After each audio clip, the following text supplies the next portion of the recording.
Beautiful. So good morning, Good Rchard morning. Blanco. Hi, nice to see you. I'm gonna ask you some questions and tell the folks who are watching this a little bit about you. Are you in Maine right now? Yes, I've been in Maine for about 10 years. So I teach at Florida International University, which is my alma mater. But it's all remote this semester, so I'm staying up here away I- from Miami. yeah, I have a fantasy about Maine. I have another poet friend there, and I have a fantasy that it's good for poets. What do you think? Every place is good for poets, I think. I mean, there's the romantic sense of nature and all that stuff. So it is good in the sense it's not a hectic place. So Uh-huh. you don't get as wound up, and you also don't Uh-huh. have as many distractions. Right. But sometimes those things can be good for writers too. Right, like an occasional jaunt to like Grand Central Station and then back to Maine, just to sort of Right. stir it up. Good, that's nice.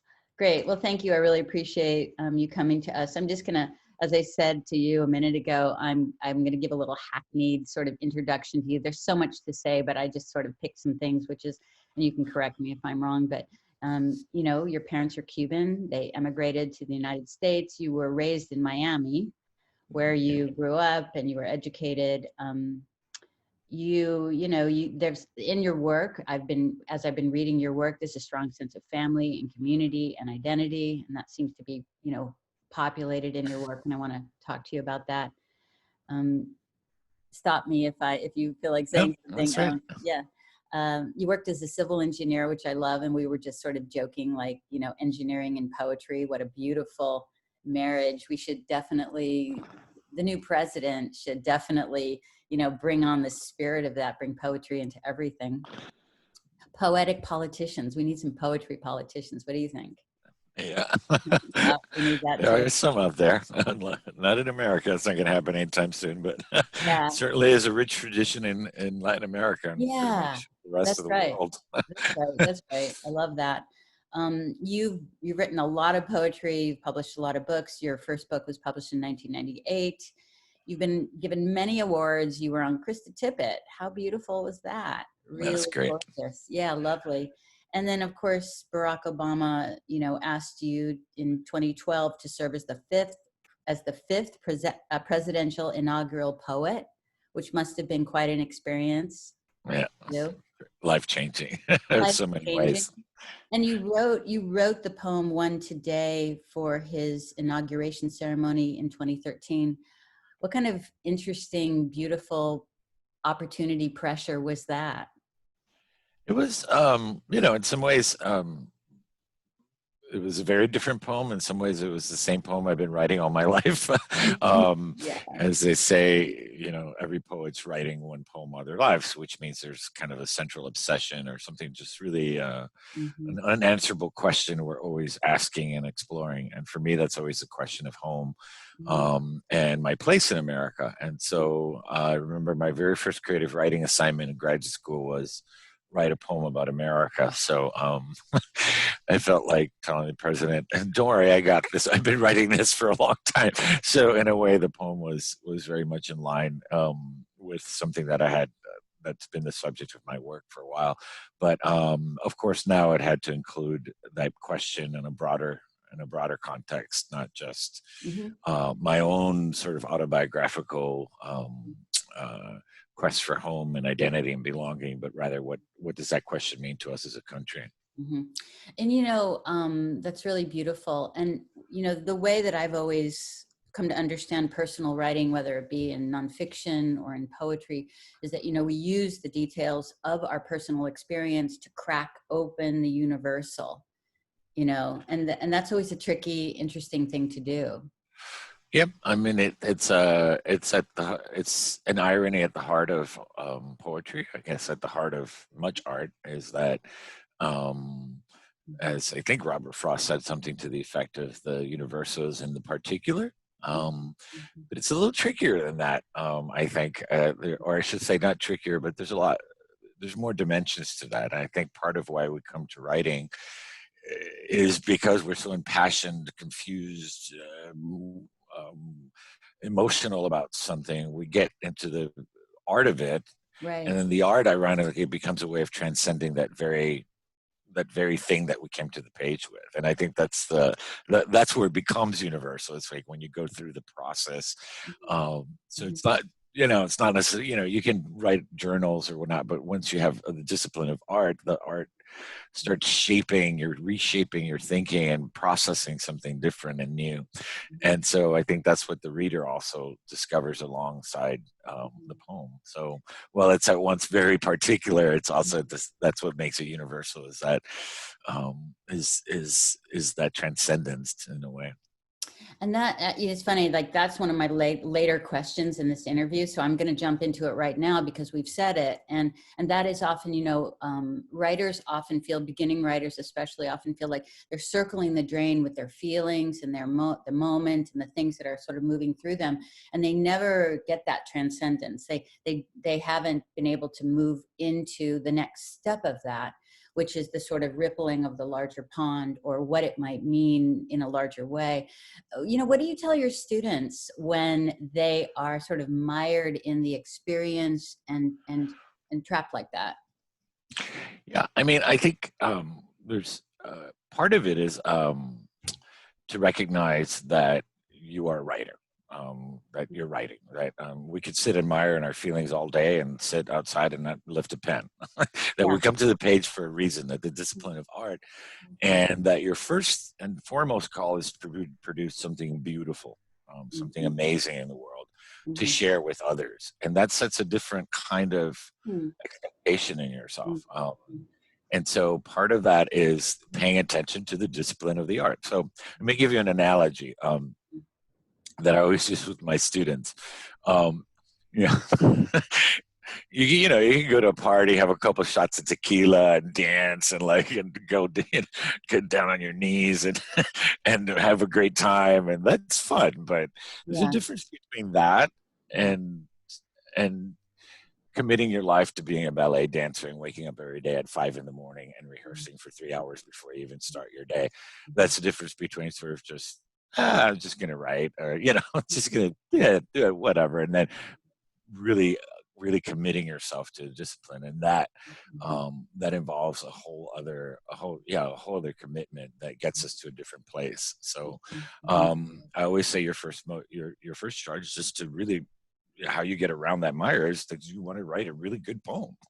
You want to write something extraordinary. And by defocusing your attention on yourself and more attention on the art is a way of getting over that hurdle, I think. I follow and I understand. And I'm thinking about my own students as you're talking, because, I teach something called wild writing. And so it's an automatic process where we're not stopping to curate what's happening. We're channeling the intuition and the instinct. And that's how we first get a lot of stuff on the page. And from there, actually, there's some polishing. But for these people, a lot of it is just that first sort of, it's what we're doing is we're building a muscle that we can hear the magic, the mystery, the dream, where we can hear that stuff and get out of the way of our self-consciousness of trying hard to do something well. What might you say to my students? Can you address that? Because I don't want to intimidate them by thinking that they need to write a good poem. I'm totally with you. And some of these people haven't done much writing. And so, yeah, I just think I got to say that's my own process as well. I mean, a poem doesn't fall out of the sky. In fact, I do there's different names. I call it fever writing or whatnot, and I do that with my students, especially the beginning students, especially in undergraduate classes where they have this pressure of writing a poem. And then I show them my drafts, and sometimes one of my poems is like 20 pages, and it just begins with just throwing words on a page. Just as I like to say, it's like throwing jello on the wall, see what sticks.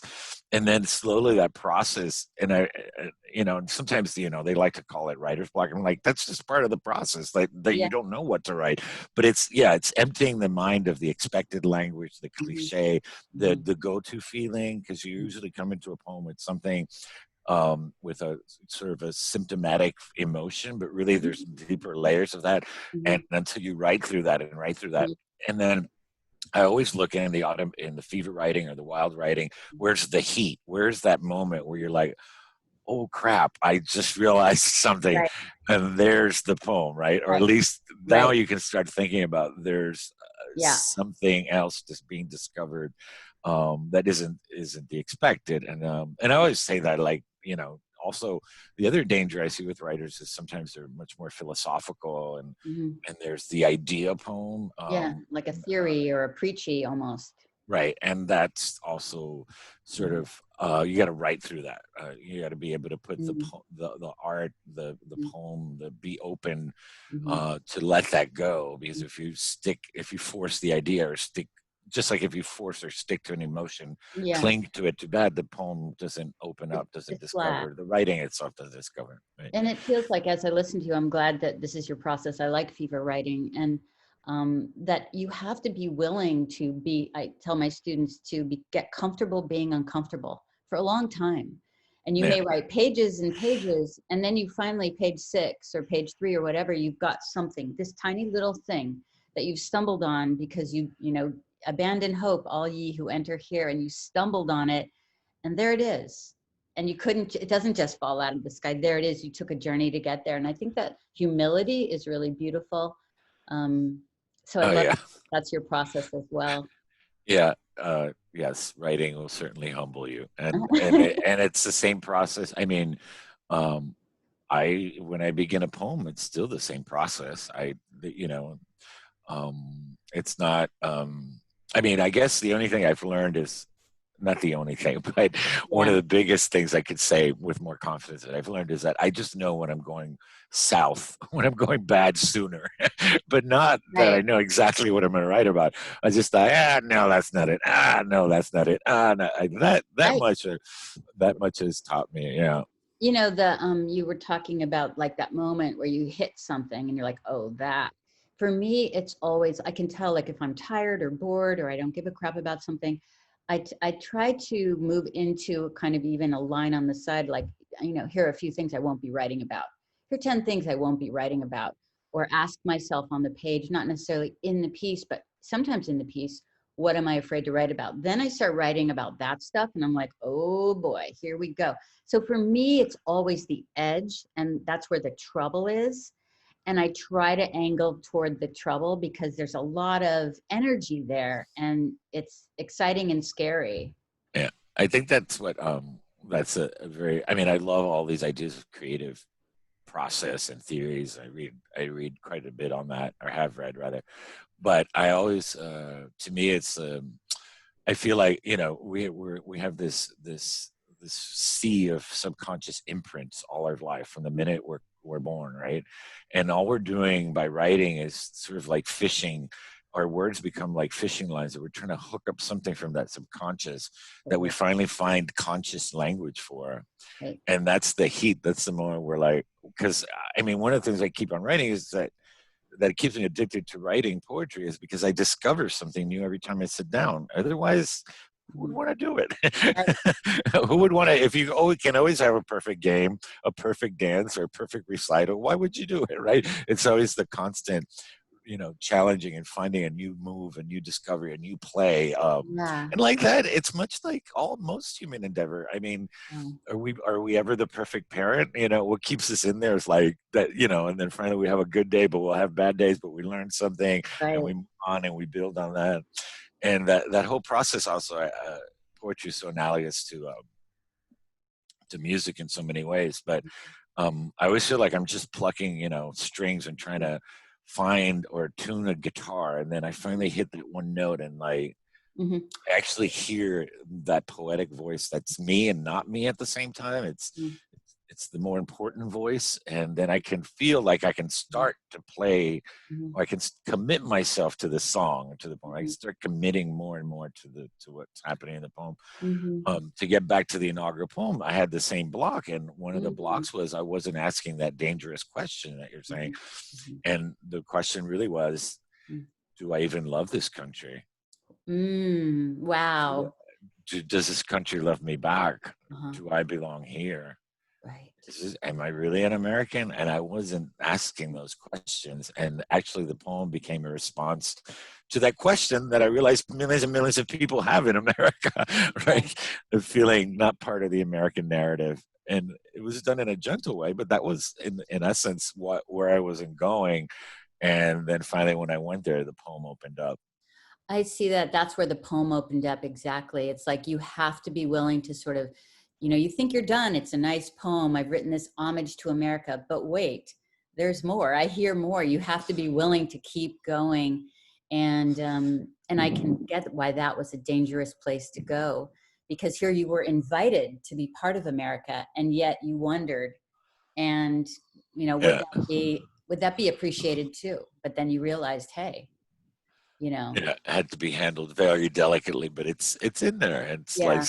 that's why I have my mother in there, and that's why I question, all of us and what we're doing. And it's done, I think, in a more Whitman-esque way, but the question is there for at least for me in my heart. But Yeah. like that with every single poem, I mean, there's always that discovery. I always, there's the safe poem. There's the kind of poem that sort of ends where it began, and that's kind of like it's kind of why I tell people, well, what's the emotional center? What's the turn? What's the discovery? And again, I don't mean to profess that.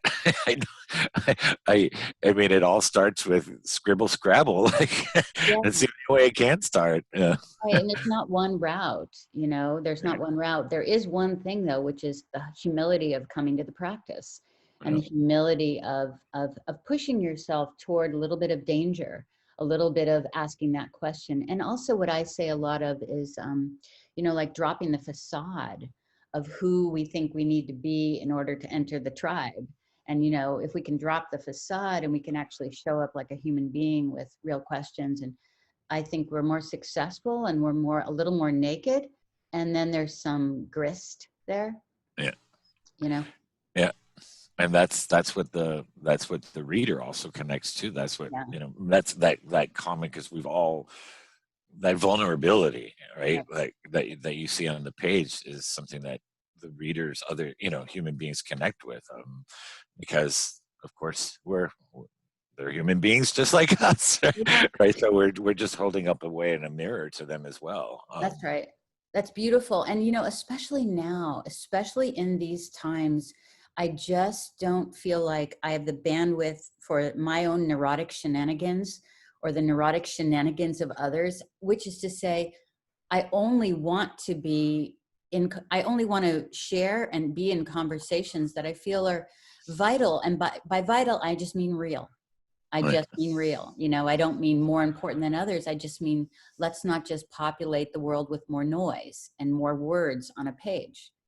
Yeah. Yeah, and that's what I found. It's a part of the free writing or wild writing, is to detoxify that language that we're hearing all day, the everyday language, from news, from TV shows, from just grocery store, that language that just keeps it in like this superficial layer of not thinking, or worse, and fear and anxiety, and just spaces of like that are just cloudy. And not finding language, but yeah. And I loved what you said about the fishing. I think that's really beautiful. You said I saw something on a website of yours. I guess, I don't know if you wrote this or someone wrote this about you. Every story begins inside a story that's already begun by others. Long before we take our first breath, there's a plot underway with characters and a setting we did not choose, but which were chosen for us. Did you write that? Is that you? Yeah, that's actually the beginning of a memoir that I wrote, a memoirette, I call it. It's sort of a belle lettre, about the experience of being presidential inaugural poet. And that was the very beginning of it. From when I got the phone call and realizing that, so much of that moment was only possible because of so many of my family, the choices my family made for me, fate, history, But we all think we're these independent beings, but by the time you're born, so much has been decided for you already, right?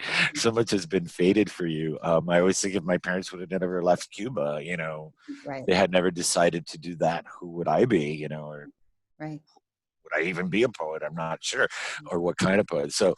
just that recognition, also that at Mhm. some point the story you're given becomes yours, and then your job is to finish it and also in a way hand it off. And I think that's what we're doing as artists in general. Sort of like I Mhm. always say, part of a poet's job is to distill, right? So that distill your own story, so that others can, to help others distill their own story. And that Beautiful. beautiful connection Love that. of artists, most people don't have the time or the inclination to do that kind of work, and we do.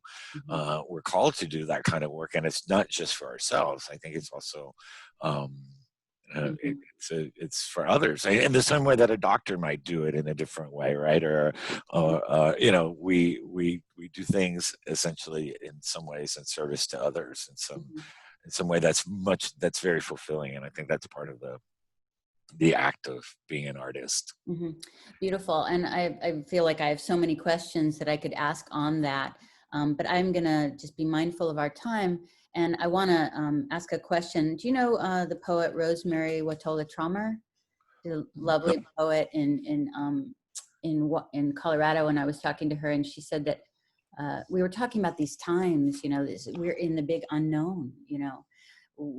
Poetry traffics in the unknown, the mystery. This isn't a bullet point of corporate culture of this, and then this is the result. We are in the time of mystery. And so the poets, we don't turn to the politicians at this point for what's going on in the world right now. We're turning to the poets because they know something about how to be in these times.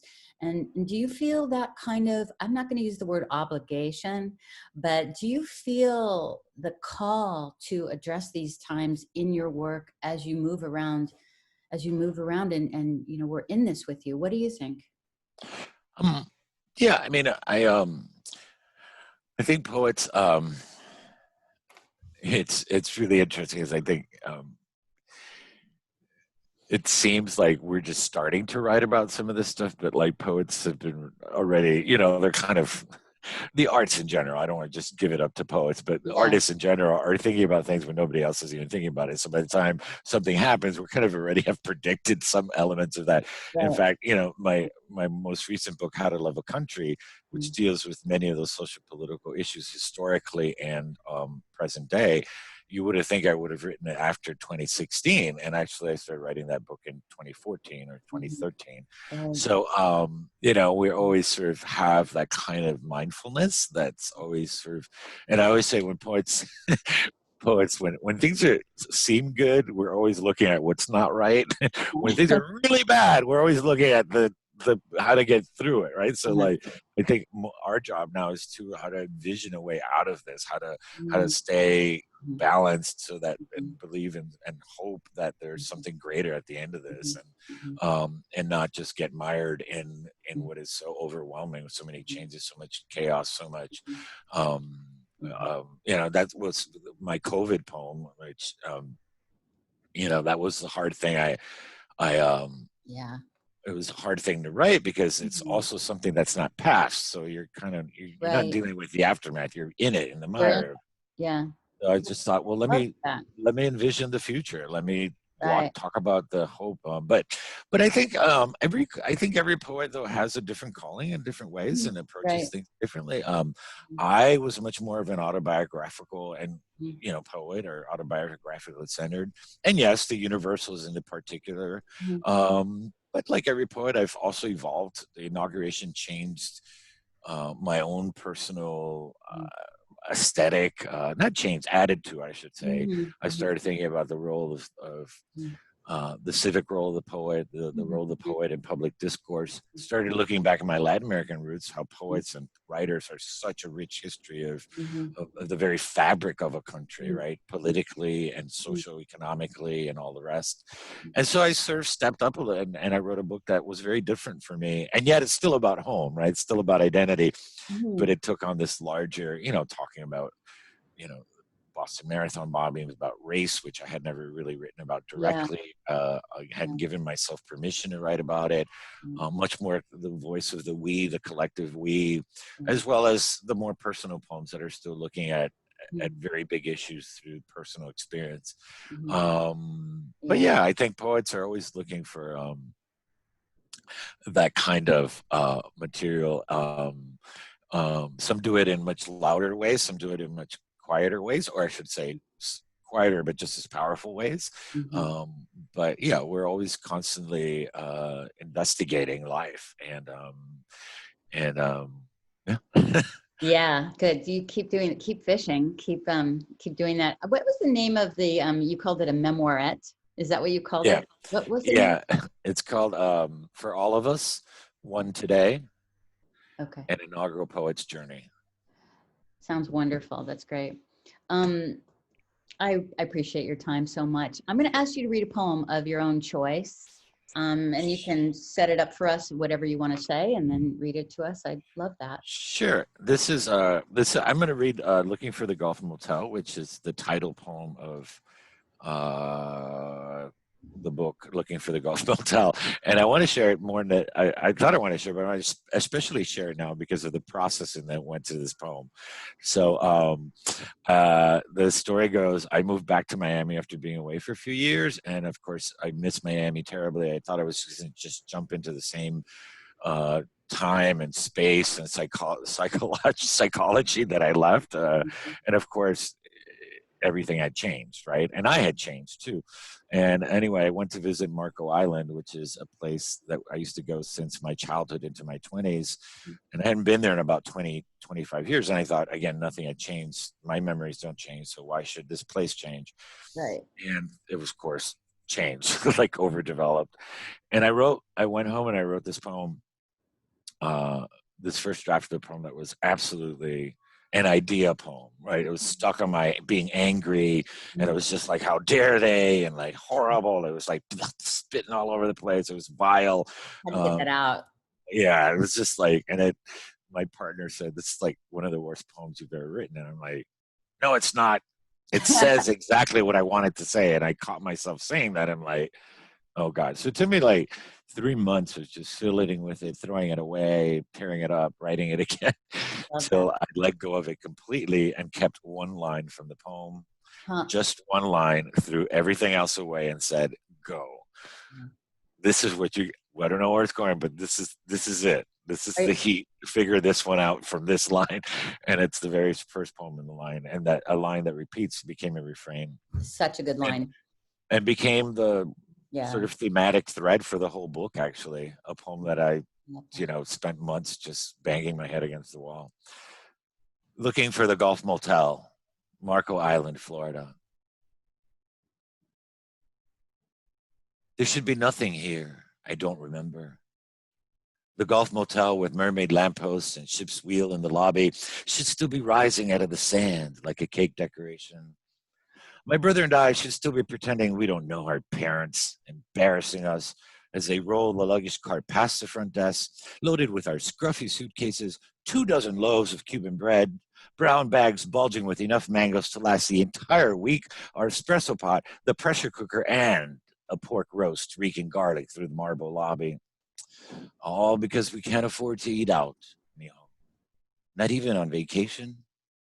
Only 2 hours from our home in Miami, but far enough to be thrilled by the whiter sands on the west coast of Florida, where I should still be, for the first time, watching the sun set instead of rise over the ocean.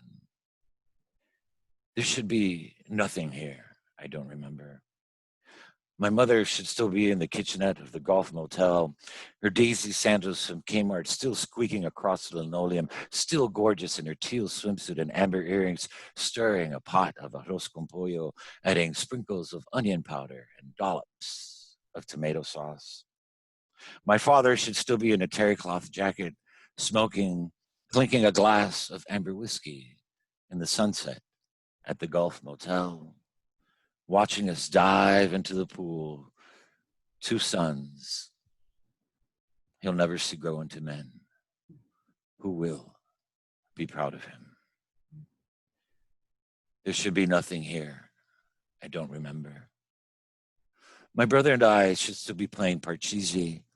My father should still be alive, slow dancing with my mother on the sliding glass balcony of the Gulf Motel.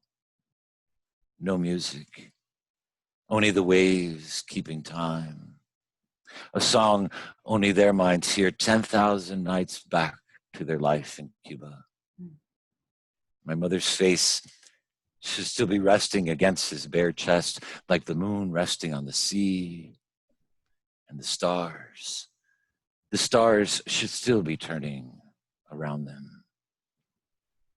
There should be nothing here I don't remember. My brother should still be 13, sneaking rum in the bathroom and sculpting naked women from sand. And I should still be 8 years old, dazzled by seashells and how many seconds I can hold my breath underwater. But I'm not. I'm 38, driving up Collier Boulevard, looking for the Gulf Motel, for everything that should still be, but isn't. I want to blame the condos, their shadows for ruining the beach and my past. I want to chase the snowbirds away with their tacky McMansions and yachts. I want to turn the golf courses back into mangroves. I want to find the Gulf Motel exactly as it was and pretend for a moment nothing lost is lost. So part of my discovery there was that I really wasn't angry. I was really sad, petrified. Right. It went beyond nostalgia. It was really facing in a way, my own mortality, my own lack of human agency, that things change and the world goes on without you, but also a beautiful feeling of, although that may change, I still have these memories, but also realizing that I didn't even realize how special these memories were until I tried to find them again. And that it was a reappreciation of everything that was already there, but the art made me document it, right? Made me think about why did I get so angry? It was because, damn it, that was a special place. And I never really realized that until I went back looking for it. And then I got pissed and then I got sad. And then I transcended that sadness as well. Like, well, it's lost, but it's never lost, right? Memories are never lost, right? It's still part of you, right? Yeah. And I was just listening to it. I mean, I was so moved. I mean, right. I was on that balcony with your parents. I saw your mother in the teal, the squeak of her sandals, the smell of the lobby, so beautiful. Thank you so much for reading that to us. That My pleasure. Special. I've given that poem to my students for next week. I think they're going to be writing to it. And so it's amazing that you read it to us. Yeah, I use that one too, because I think everybody has that kind of place in their life. Like they're sort of taken for granted or haven't gone back to exactly. And we all have that one place, whether it's a motel or a kitchen table or a park or who knows what. We always have that North Star in our life that we didn't realize was right there all along. Beautiful. Oh my God. Thank you so much. Thank you, Larry. I wish you a wonderful rest of your summer, and may the poets take over the world. Thank you. And happy wild writing, everybody. Be wild. All right. I'm gonna say goodbye to you. Thank you so much. Appreciate it. Thanks. My pleasure. Bye. Bye.